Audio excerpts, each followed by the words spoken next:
गजपति जिला सदर महकुमा पार्लाखेमुंडी स्थित संजय गांधी कॉलोनी रे घटिथिबा बड़ धरणर चोरी घटनार पर्दाफाश करिछि पार्लाखेमुंडी आदर्श थाना पुलिस। एही घटनारे संजय गांधी कॉलोनी 30 वर्षीय सर्वसुधी कुमार स्वामी को पुलिस गिरफ्त करिछि। पुलिस सूचना अनुसार अभियोगकारिणी 45 वर्षीय शराब सुधी संतोषिनी घरे नथिबा समय अगस्ट 7 और 8 तारिख मध्यरात्रि रे दुर्बृत्त घर आलमेरार ताला भांगी सुना रूपा अलंकार सह 5,50,000 टंका नगद चोरी करथिले।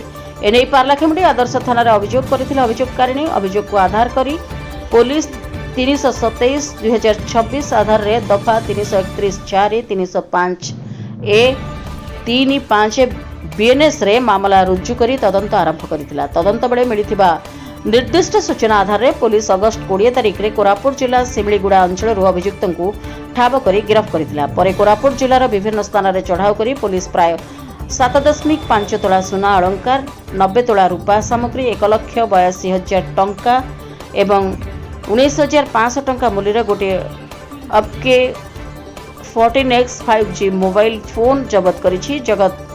जबत सुनार आनुमानिक मूल्य 9,75,000 टंका और रूपा सामग्री मूल्य प्राय 3 लाख टंका बोली पुलिस कहिछि। एहिपरि मोट प्राय 14,76,500 टंकार चोरी संपत्ति और संपृक्त सामग्री उद्धार करा जाइछि। गिरफ अभियुक्तों को शुक्रवार कोर्ट चालान करा जाइछि। घटना रे अन्य केही संपृक्त अछंती कि नाही एवं बड़का चोरी संपत्ति उद्धार पई पुलिस तदंत जारी रखिथिबार थाना अधिकारी प्रशांत भूपति सूचना प्रदान करिसेंती। गजपति जिल्लारू प्रभात कुमार पात्रଙ୍କ रिपोर्ट रिपब्लिक ओडिशा साधारण लोकଙ୍କ स्वर।